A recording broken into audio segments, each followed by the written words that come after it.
But thank you everyone for coming along today to this Fringe Academy that we have. It's Fringe Academy Rural Touring in the UK today. Once again, I'm joined with Holly Lombardo from the NRTF, the National Rural Touring Forum, who we will be joined with some of our guest speakers today talking about rural touring in the UK. So Holly, over to you. Thank you for joining us today. Thank you, Cameron. Thank you for having us at Brighton Fringe. It's great to be here. My name's Holly. I'm the director of the National Rural Touring Forum. Everyone says that wrong. It ends up in your mouth and you go, whoa, whoa, whoa, what am I saying? I don't know. But it's the Rural Touring Forum, and we're delighted that you've joined us today to hear more about the opportunities that this offers. Rural touring is in the communities, in the countryside, across the UK, and it is a brilliant touring network of schemes and promoters and artists, and we're going to delve into that and what those words all mean in a second. The National Rural Touring Forum supports the rural touring sector, and we have lots going on at the moment. We're in the middle of our conference, which you are very welcome to join, and I'll put some information about that in the links. It is free, and you can get a ticket and join us. There's loads going on. Not that we want to take you away from Brighton Fringe, which is obviously also happening. So much going on at the moment. I am joined here with some very special people, so I'd like you to introduce yourselves and just let us know who you are and what you do. And let's start with Kerin. Hi, hello everyone. I'm Kerin Mills. I'm the live events programmer for Arts Alive, which is a rural touring scheme that covers Shropshire and Herefordshire, which borders Wales. We're sort of in mid-Wales. Very low R rate here at the moment, which is great, and it means that we're going to be able to coordinate a live performance winter festival, which is tremendously exciting at the end of November. We also have a kind of flagship project which is called Flicks in the Sticks, and we screen over 1,000 films in village halls and community spaces across Shropshire and Herefordshire annually, as well as about 100 live performances with our devoted band of volunteer promoters in those spaces. So yeah, it'd be lovely to talk to some of you about coming out to Shropshire and Herefordshire. Thank you, Kerin. Let's go to Lindsay. Good morning, my name is Lindsay Wilson, and I am the programme manager for Spot On Rural Touring in Lancashire. We are a bit of an unusual rural touring scheme because we're not just rural touring anymore, we are also library touring. So we cover all of the libraries in Lancashire with a partnership through Lancashire Library Service, which means that I've got 58 libraries that I can choose from to work with. I do not programme in them all the time, but it's nice to have that variety, and those spaces run from maybe a 15-seater up to some venues that actually have their own kind of conference spaces, so they can accommodate maybe 60 to 80 people. So that is really interesting because there's a variety of venues that I work with that aren't even in rural spaces. And I also have around about 50 rural venues that I can work with, but again, programming for around about 30 each season. We run from the tip of Lancashire, so kind of Kirby Lonsdale way, all the way down to Skelmersdale. We run across from the west coast, but we don't touch Blackpool. They're a unitary authority, we just leave them be. But kind of Lytham St Anne's all the way towards the border with Yorkshire, so Skipton way.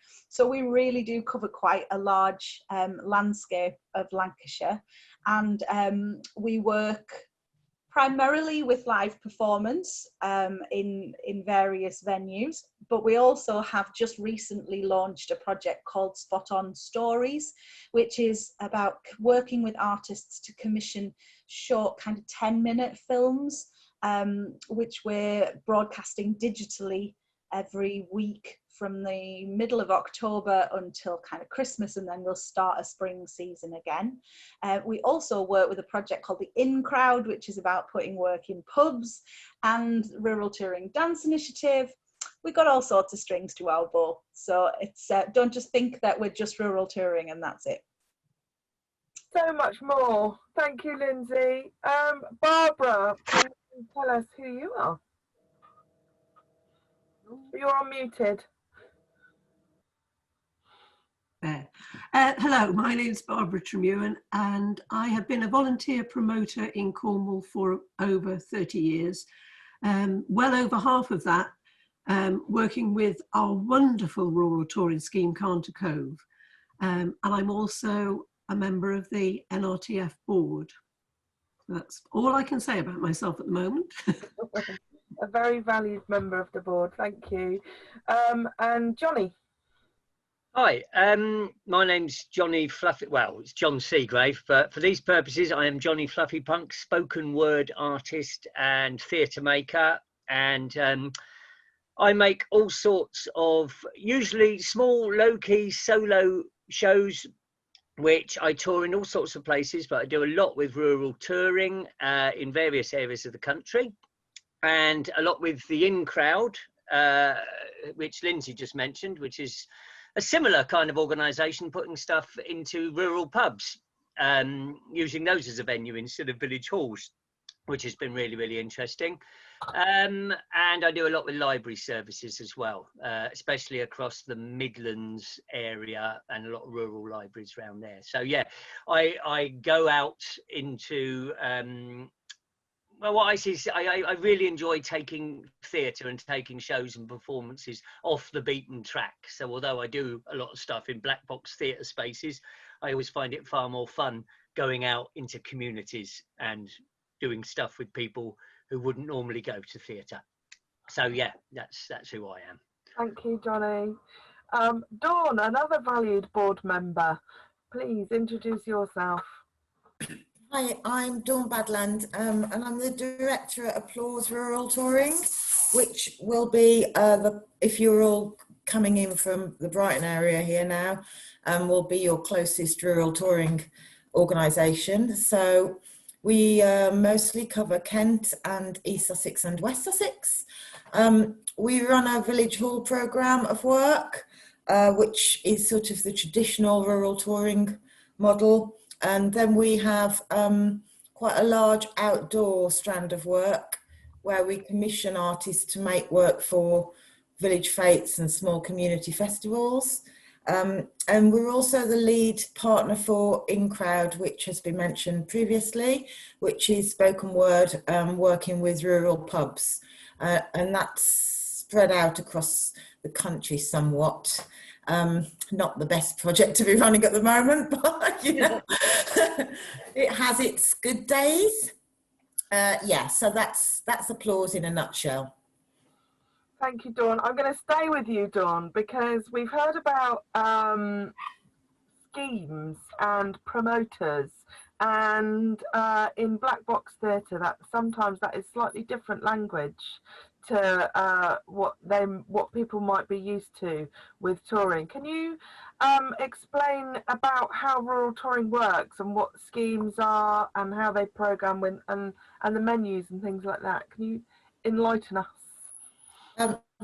Okay, I'll start from the basis that perhaps many of you might not really know much about rural touring, and I realise that some of you might know loads about it already and might have some specific questions later. But essentially, rural touring schemes or organisations, as I often refer to them as, exist across the country. You have sort of several here today on the call.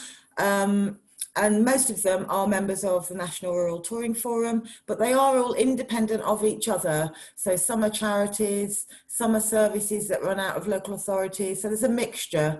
And they're all although they have a common thread, which is essentially around performance arts, working with local communities who act as promoters for the work, they all have different ways of going about, whether they commission artists or how they program their work, and some work in library services, there's films, quite a lot of film infrastructure there. So they're all different from each other, but I think I would probably say that all of them have a village hall or community centre rural touring programme. And to make that happen, the majority of them put together an annual or twice a year menu of events, to which performers may have sent their details of their work, and they've been picked up by the rural touring organisations either through them seeing their work or recommendations, a variety of ways. And then they have the difficult job of programming a menu which is only a small selection really of all the work that's out there available in the country and beyond. And then this is presented to communities by email, in person, by post. And then those community promoters will go on to select work that they would like to show in their local venue. And then lots of hassle around touring dates and all of that normal stuff that I'm sure you're all familiar with. And then eventually, after loads of hard work by everyone involved, a performance will take place in a community venue, and the promoter will act as the sort of main person in that. So they will sell the tickets, they will greet the artist, they will make all the magic happen on the evening or afternoon, and then that results in everyone being really happy, hopefully. Thank you. And like you say, a promoter can be anything from a landlord to a key holder of a village hall to an activity committee, a librarian, or a professional event producer, can't it? They are. We call them all promoters, but they are a very broad group of people, as are the schemes as well, all very different and unique. Thank you very much, Dawn. I'm going to go to Lindsay now. Lindsay, what do you think sets rural touring apart from kind of city-based, town or urban black box touring? Okay. So I would say that the big thing is that you're entering community spaces. So you're visiting venues where everybody in that space knows each other. The only person they don't know is you. So I think that's really important to kind of understand straight away. So those spaces, regardless of whether they're libraries or whatever, pub, whatever, we would refer to those people as kind of volunteer promoters. They're volunteers giving up their time to host your work in their space. So their front door, they live around the corner from that venue. They're passionate about bringing culture, the arts, something really different into their space, but they also have to see all of the people who are their audience the next day. So they're really banking on it being a really great night out, a really wonderful experience. So they're the people you need to keep on side all the way through. But it is very different than in terms of the way that you would be contracted to work in a theatre space or within kind of a more urban setting with a staff team, with technical people, with all of those additional people who go into running spaces. You won't find technicians in rural touring. It's very rare that a venue has someone who knows how the lights work and how the stage is set up. You kind of need to be ready to think on your feet and be really practically ready to work in those spaces. When I talk about people being volunteers in those community spaces, you should never discredit them for having a lack of knowledge, though, because they've often had 20 years of experience of hosting artists in their venues, and they might be lawyers or doctors or police officers. They could be anything from any walk of life. So it's always important to kind of come into those spaces with an acknowledgement of the fact that those people are just really passionate, but they're doing it for free to bring something there. There's no proscenium arch. Well, I've got a proscenium arch in one of my venues, so you never know what you might find in different schemes in different parts of the country. There's often no green room, no foyer to host the audience. you have to consider those things, because you can't just walk in expecting that there'll be all of these facilities available. As I said before, don't imagine that there'll be any tech.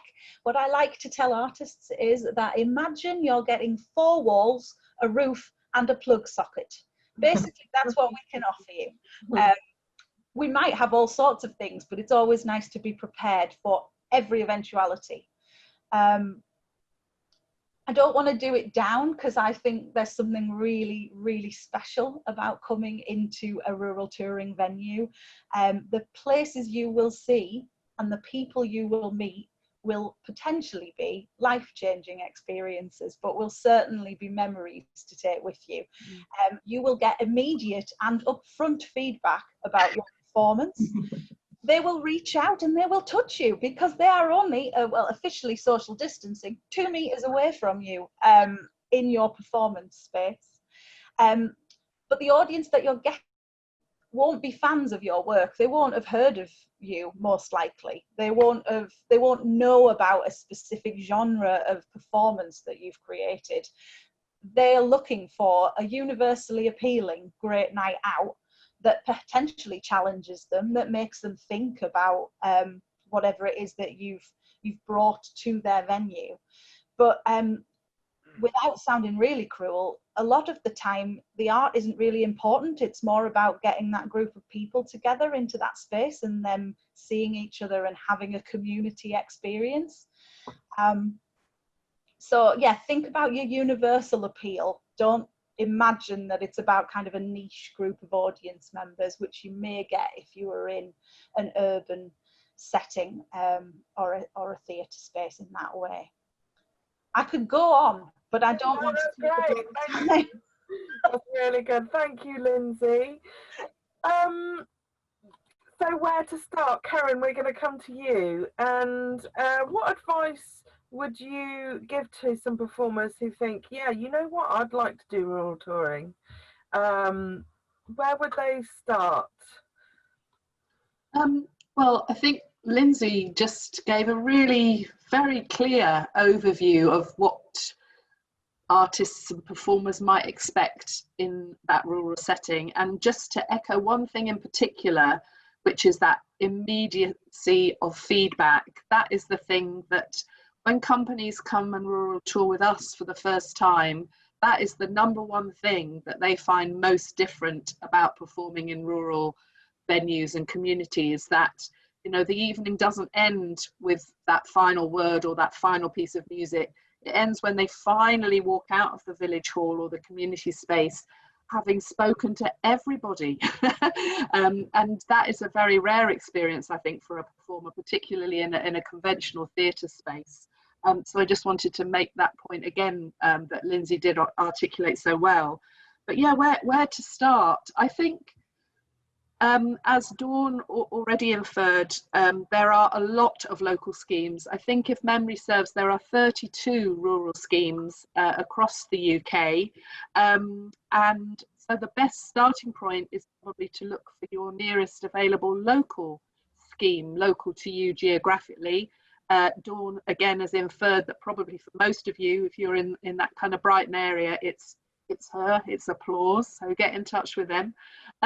So yeah, look to your local scheme, but also I think begin to think about how suitable your work is or could be for that rural audience. So if you've created something which is very technical, entirely relies on a black box and blackout and 500 lighting states during your 1-hour show, that's not going to work in a rural touring context, unless you can just pare it right down and it really doesn't matter with that it can be created with no lighting at all. So I suppose the starting point is very much to think about your product in a very different way. Johnny's going to talk later, and that kind of minimalist approach I think works very well in rural touring, because there's no pressure on the venue to provide things that they might not have and might not feel confident in providing for you. So yeah, definitely start with your local scheme and talk to scheme managers. We are all, I definitely can say this, approachable, friendly, lovely people. We want artists to come and talk with us, and so talk to us, pick up a phone, have a Zoom conversation. We are really, really, really keen to talk to all of you. And then go to the NRTF website. You will find an enormous amount of resources on that site, which will support you and help you consider a step into rural touring. There's a suitability checker on that website, which will kind of give you a tick box as to whether your work could naturally transfer from one black box space, let's say, into a rural venue.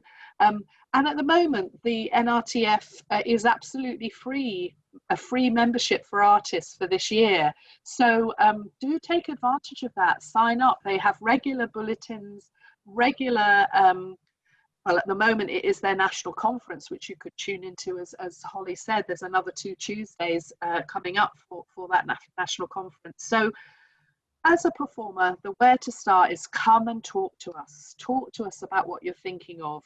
Share bits of video or ideas with us, and we will freely give you advice before you go down a route which just wouldn't work for our schemes and in a rural touring context. So that's what I would say for now. Thank you, Karen. Thank you very much. And you guys have touched on that kind of immediate artist's audience feedback. And I was going to ask Johnny, what's your experience as an artist performing in rural spaces? And do the audience all touch you? Yeah, and I touch them. That is one of the things, as Lindsay and Karen have both ably pointed out, you do get so much of this, and it is such a rewarding thing. I mean, when I do shows in a black box theatre, you do your show, you take your bow at the end, you pop out to the dressing room, and when you come back 2 minutes later, you got an empty room, and you just do your pack, do your get out or whatever. At the rural touring, a rural touring show, it's usually at least 40 minutes before I can start taking things apart at the end, no matter what, even if, it's because everybody wants to come up and talk. And if you do something that touches people and connects with people, then everybody wants to come up and share their experience, and they all come up and thank you, and people share anecdotes with you and share how it's touched them in their way. And it's such, you always come away from these things with a real buzz, much more than I would get from a normal theatre experience, generally speaking. I've never had people, I suppose you could have people come up and all tell you that they hated it, but I've not had that. The thing is that I think before I got involved, before I ever did any rural touring, I had a preconception that the audiences would be inherently very conservative, and it would be, that kind of image of, art in rural villages. All they want is watercolor landscapes and Shakespeare, and that's not the case at all.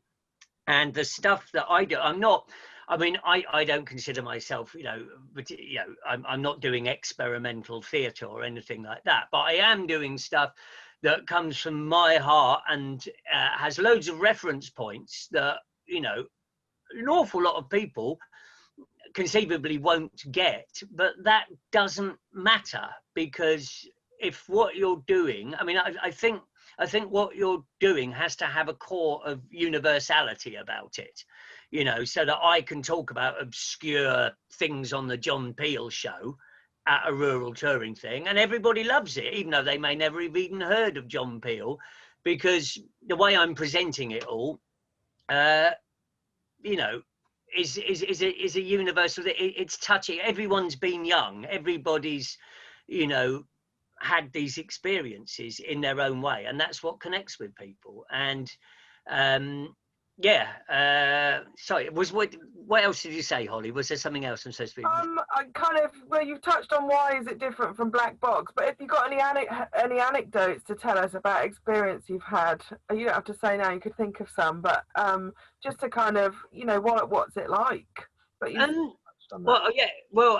especially like in recent years, I've done a lot with the let's have a look. With things like the in crowd, so doing stuff in pubs, and pubs obviously people are going to be quite lubricated and stuff, but this goes the same in all the rural touring situations I've been in, which, as Lindsay said, everybody in the audience knows each other, right? You're coming in, and the fact that they know each other, and the fact that there's a familiarity with them, means that people are far less far less repressed from joining in, shall we say.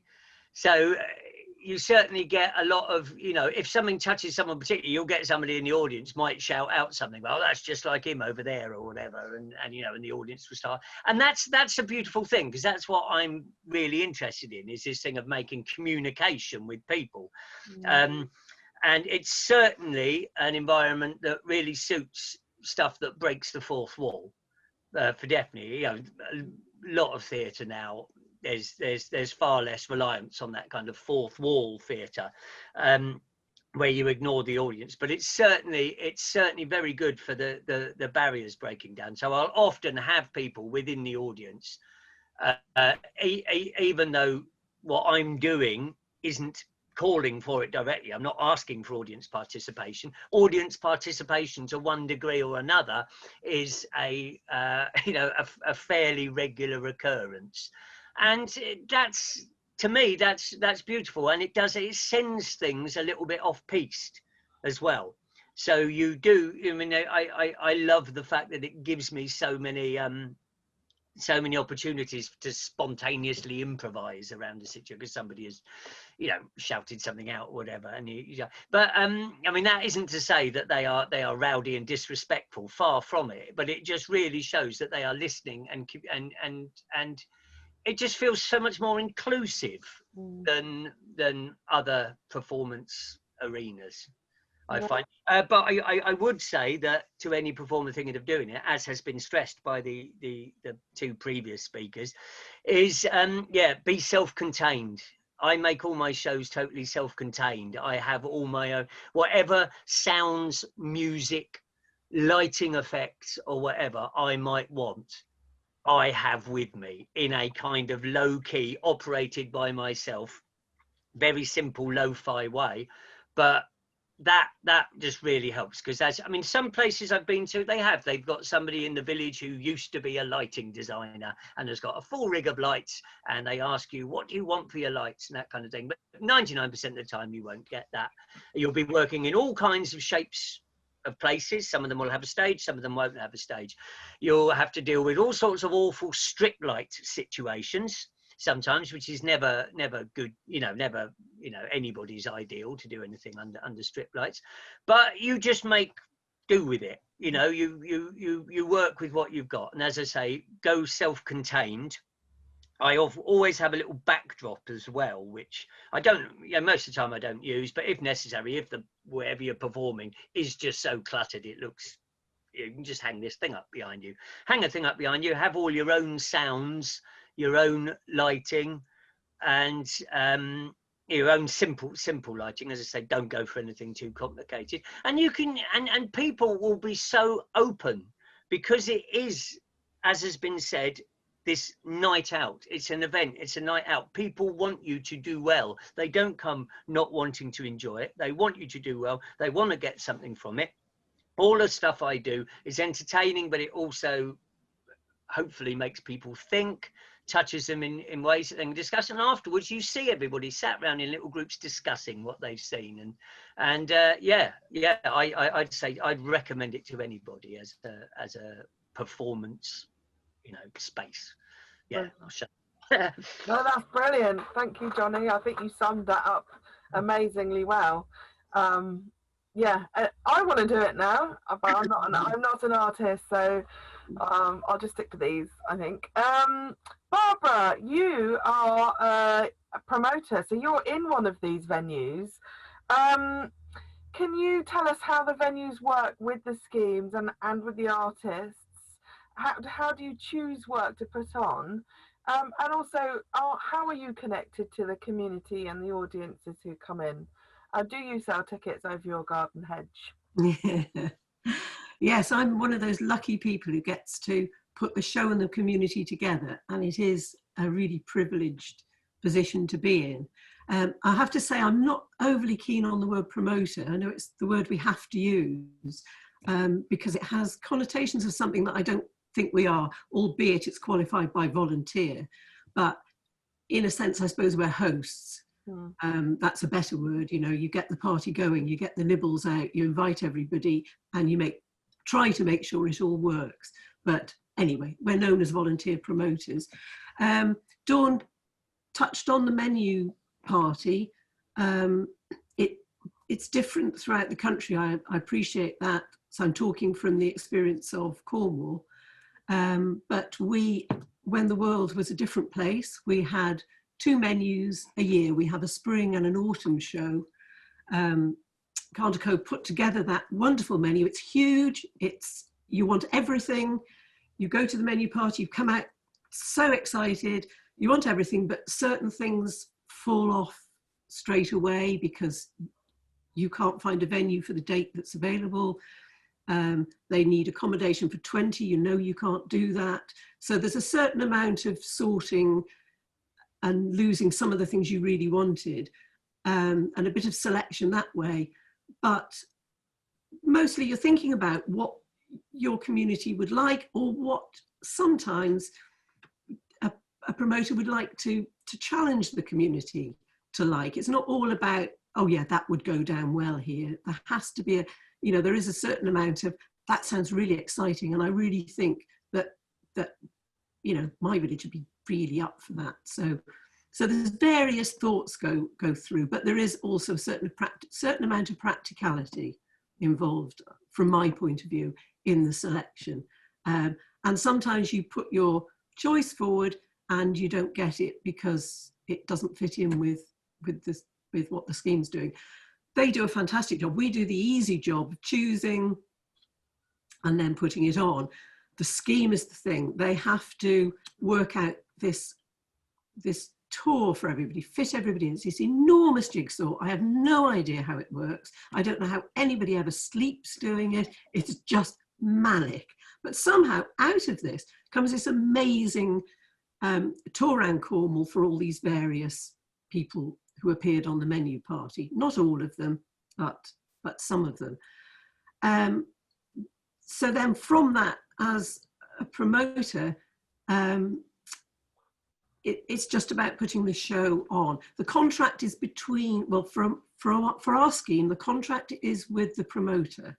So, I have to make certain, there are certain expectations which I have to sign up to and which the artists have to sign up to as well. And again, that varies from scheme to scheme, but you fill in, it's a fairly simple thing, but a bit of text so that we know what's going on and what the requirements are on both sides. So everybody signs up to that and away we go. Publicity, a lot of this is on fact sheets, but publicity is really very important when you're doing a rural tour. I think that needs emphasising a lot. It's very different, I think, from publicity that you would use for theatre spaces, because it is sometimes a different audience, and you need to think about the selling of the show is through the publicity is important, albeit the promoter gets their community together, and that's a huge part of it. It also, the publicity really does help, so that's important to get that. And communication's the biggest thing. Communicate with the promoter, ring them up, email them, whatever, talk to them about, some of them are dead scared. I mean, I've been doing this for a long time. I still get incredibly worried about putting on a show because of the expectations of the artists. I want to do my very best for them, and I also want to do my very best for the people who come to see it. So there's always a very scary moment where you think, I'm not going to get an audience, or this isn't going to be right, that's not going to be right, they're not going to like this. And so reassurance is needed on both sides. And that conversation then gives the artists the confidence to come into it. I just love rural touring. Johnny, I think, explained it really well about that, of what goes on when you're actually doing a show. It's exciting for the community. It's exceptionally exciting for the promoter, because to meet all these artists. And the best bit of it is, I think, is that you then stay over. And I think that's the biggest thing that makes the difference between any other tour and rural touring, is the fact that you become part of that community. You might go to the pub afterwards with everybody, and you go to stay with somebody, and that's all part of the experience. I think for some artists, it's probably not the best bit of the experience. I've heard some horror stories, but mostly I think it's just great fun. And I would say to anybody who's got an inkling to do it, have a go, but I would listen to what everybody said about, it's not about taking I have this wonderful show, I think I'll take it into this space. There's a lot more to think about in doing that, but it is a hugely rewarding experience for everybody. Love it. Thank you. Sorry, I probably haven't answered what you asked me to say. No, you have, that's brilliant. Thank you, Barbara. I think we've got a really amazing sum up of what rural touring is, and that it's not simply village hall touring, and it's not simply black box in the countryside. It's something there's some intricacies in there.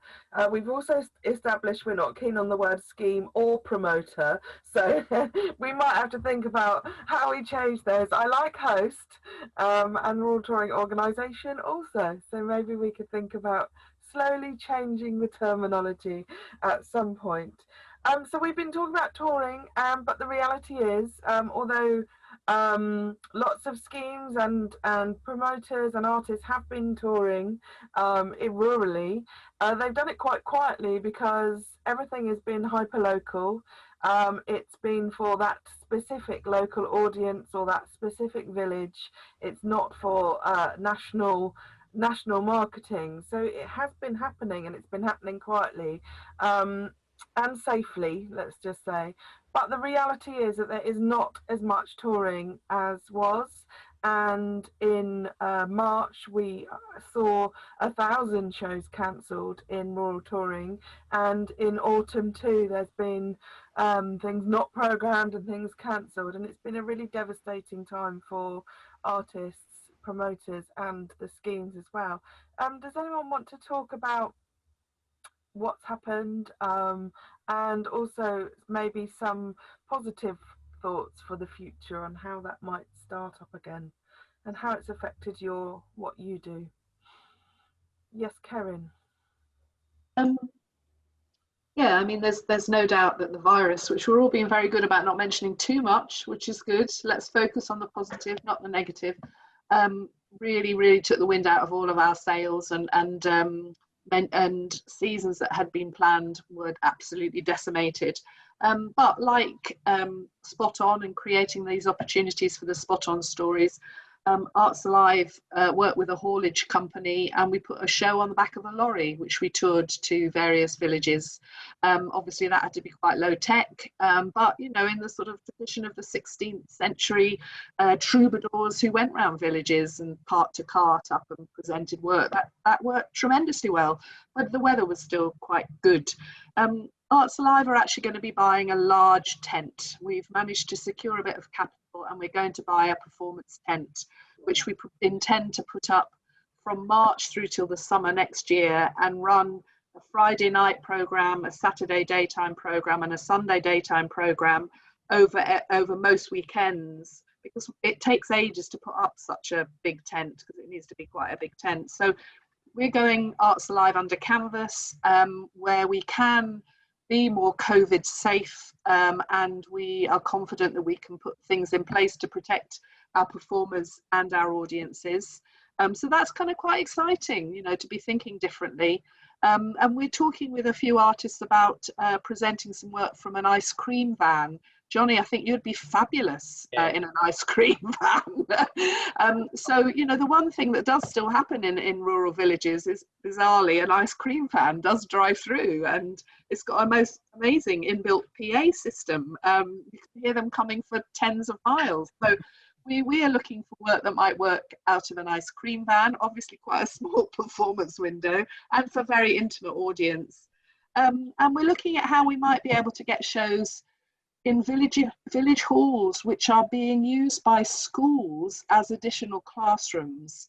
So these spaces are already a bubble with an audience who are already together COVID safe.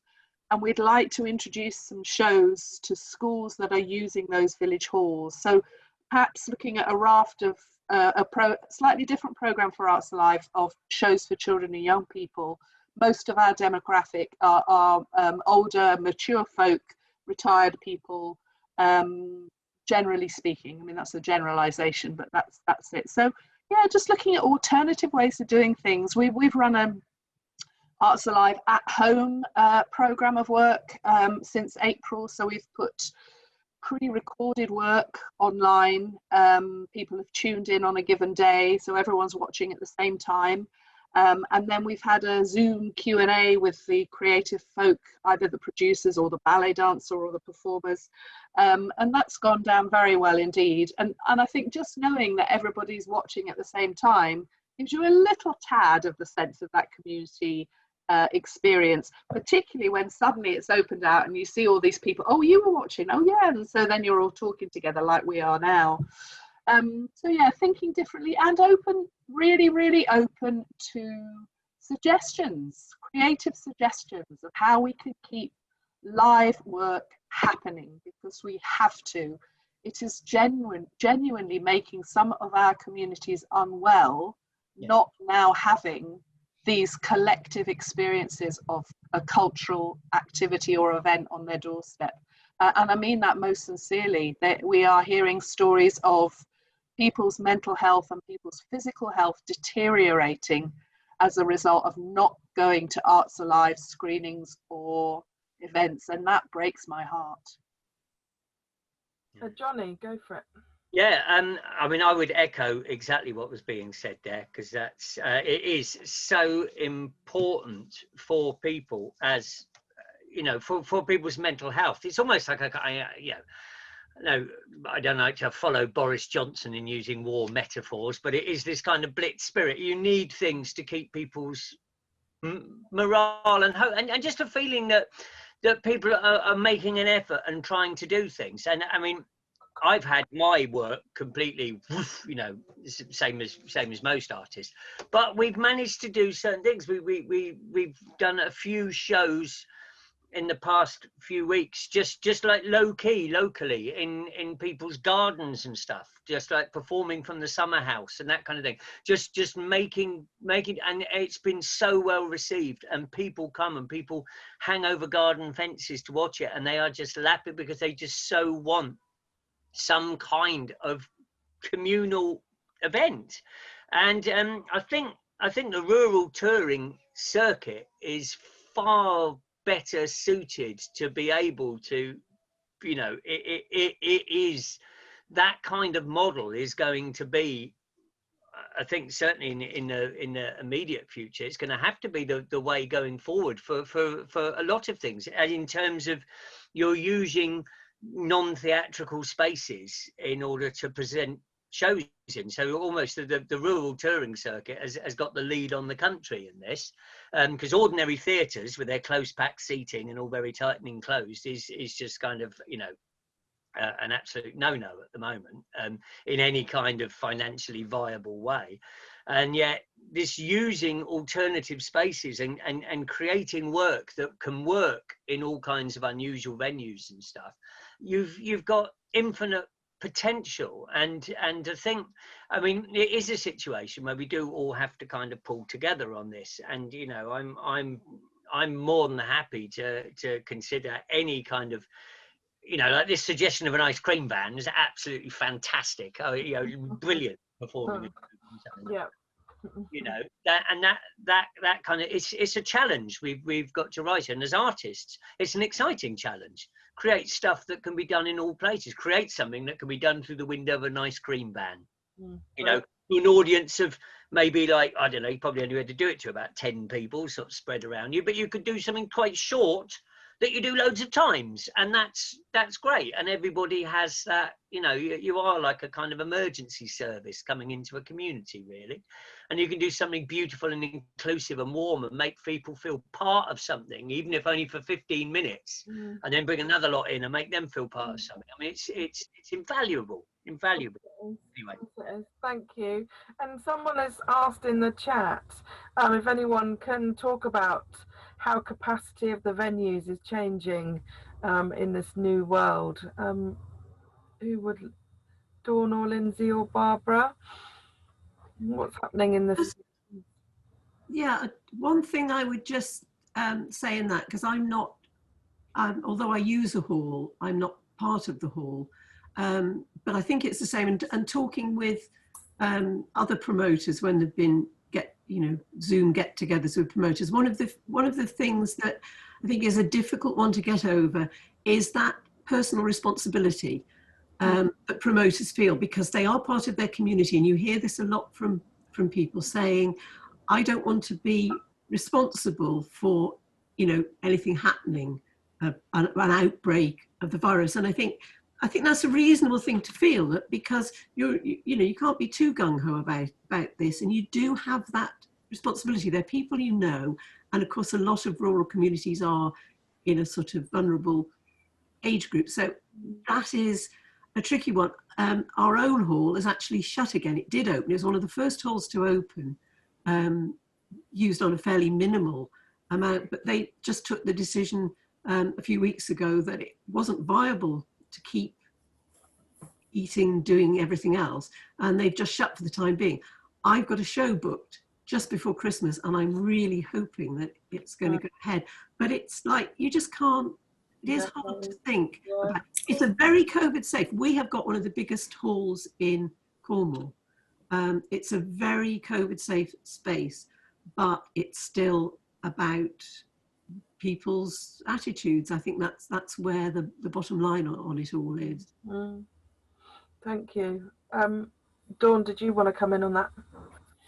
Well, just because I think that the current experience is different for everyone, every individual, and then every organisation, every artist. We ran. There was some in-crowd activity in pub gardens. We said that we would play it by ear as to whether pubs could host artists inside, but a lot of those spaces are quite complex spaces, and so that would be quite difficult, I think. And then we're not offering any indoor programming really to our village halls at the moment because of all the reasons we've talked about, and that might change, but I think it's just we talk to promoters about how they might feel about hosting work, blah, blah, blah. There is a show out at the moment that's coming to us, coming to communities for free, because it's from an organisation that can afford to do that. They can have low capacity, all of those sorts of things. But I think it's quite difficult because of financial models as well for village halls to make it stack up to be able to host indoors. And as with many other rural touring schemes, I think over 60% of our audience is over sort of 65, 70 years old. So we have got quite an elderly audience and maybe slightly more concerned audience. We've been doing quite a lot of digital engagement work, some remote residency work, and putting quite a lot of our energies and finances into hoping that next year will be a big outdoors programme, because we've got an outdoors network. But again, that will rely on whether or not people are hosting things like fetes and festivals. So, it's an ever-changing picture. I think obviously capacity is reduced to whatever square footage your venue will allow. But as Barbara said, because a lot of the hosts, my promoter board member doesn't want to be called a promoter either, hosts, take on a voluntary role in their community, then it's a lot of responsibility. Yeah, of course it is. Someone has also asked, reflecting on what Johnny you said about being self-contained, and what is the minimum you would recommend to take with you, and would it fit in a standard car? Is that the kind of self-containment we're talking about here? Yeah. I mean, all of my stuff fits everything. I mean, I usually work. I mean, I like all stuff to pack into old vintage suitcases for a start. Just that's a personal fetish of mine. But everything fits in the back of a Skoda Fabia, in my case. So the latest show I've got, which I've only just started, I've not started doing on any circuits really yet, which is a family show, so it's for kids as well. I mean, that rams the Skoda Fabia full, but yeah, it all fits in. My stuff all fits in the back of the car. That's how I want it to be personally, to be as flexible as possible. And that's always been a part of everything I do, is I like that idea that anybody could ask me to do something in any old sort of space and I can say yes. And I've done it, you know, I've done shows in like, you know, closed down public toilets. I'm just thinking of some old ones of the churches. Oh yeah, all sorts of empty shops. Yeah, a boat. Yeah, so also basically something that can fit in wherever anybody wants you to do it is, I think, I mean, because my paramount thing is just wanting to go to, if you go to unusual spaces and do an interesting thing, you're going to meet interesting and unusual people, and that's what it's all about. As far as, you know, it's fun. So I like being able to say yes to people and not come with a whole list of terms and conditions, you know. So Definitely, thank you. Can I just add something to that? Just to say, I don't think from that, though, that you should scale down too much if that's not the scale you work on. But what I think you need to bear in mind is that what you have devised might very well not fit. You have just got to be prepared to be very flexible in every sense of the word for the space required. So don't build your set too big, because there's very few halls that will fit in. But if you can have a set that will fit in a big space and a small space, then you're onto a good thing. And if you've got a van, you've got more space to carry things. But it's about communication. Know what you're going into before you get there, and whether you think you might fit, and don't be too precious about the fact you might have to lose your set. Flexibility is the key, I think, isn't it? Yeah, definitely. Lindsay, were you coming in on that? I was just going to add to that, is if you're in the stage where you're creating something that you have a hope will tour rurally, alongside possibly lots of other spaces, I would say rural touring is probably the baseline for where it's going to go. So if you've got extra bells and whistles for a theatre space that has all the lighting and all of those things, that's brilliant. But if you build your show with rural touring in mind, then it's going to work in rural touring spaces. The worst bits when I have conversations is when a company's created a piece of work that really they've made for a theatre space, and then they use phrases like, we've cut it all down and we've like dumbed it down so it can tour into your venues. It's like the worst start to a conversation, because I don't really want a piece of work that's been dumbed down to fit into my spaces. I want a piece of work that was designed with my venues and my audiences and my hosts in mind. That's the kind of work I'm looking for. And it's lovely if it has that flexibility, so that ability to expand or contract to fit into all sorts of different spaces. I think that's what I'm looking for. Yeah, really good point. Someone has said, I'm just going to pick up on something Saskia has put in the chat about the closed spaces being open up to artists to rehearse in. And that is a really good point, because there is I know we talked about lots of different spaces, but there is a village hall network called Acre. in the UK, in England, sorry, and it might be worth looking at them, because they're and ask the schemes, who obviously will know their hosts, and whether they will open the doors. But village halls are a brilliant resource for artists to rehearse in, and they are everywhere. So why not ask them if you can hire the space or have the space to rehearse in. Good point. Anna has brought up virtual events, and she is planning her first virtual event. Would this be of interest to any of you? Are you putting on virtual events as well? I'm thinking Lindsay, because you've just put one on. We are doing what I've picked up on this new phrase of a blended offer. So we're offering, hopefully, live performances, but we're also thinking about those people who aren't in a position to leave home.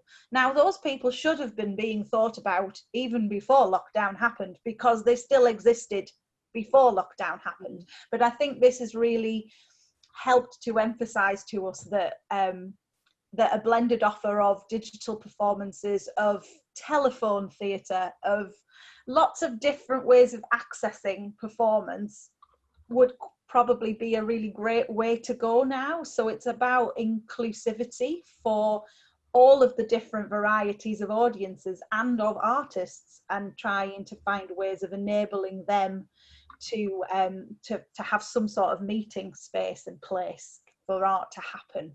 So we will be hosting all sorts of things. So we've got obviously they're not live broadcasts, but our premiere of our Spot On stories. So that happens digitally. We'll hopefully be hosting some live events. So Anna, I think if you're a children's author, I've no idea whether that is you giving a talk about your work or whether it's an actual performance about something you've written. But I think there will be quite a few schemes out there who are interested in knowing more about Zoom events, about whether it's some sort of live streaming. And we might not all have the skills in-house to be able to facilitate those things. So we're all coming at it with different levels of understanding of how it might work, with fears, with funding issues as to whether we can afford to do that. There's lots of different things, but we're certainly looking for artists who are thinking about the flexibility of their approach and the way that they could deliver lots of different formats for events. Does that help? I hope it helps. We're going to wrap up in a minute, and I'm going to ask you all for a top tip, one top tip for someone who's thinking about rural touring. Karen.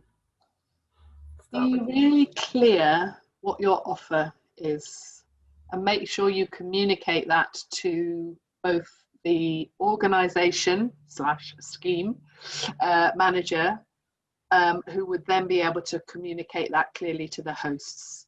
So yeah, be really, really clear what your offer is, and if possible, have some video footage or something that we can already see of what that offer is, even if it's only in a sort of research and development stage, just to give us a flavour of what it feels like and might look like.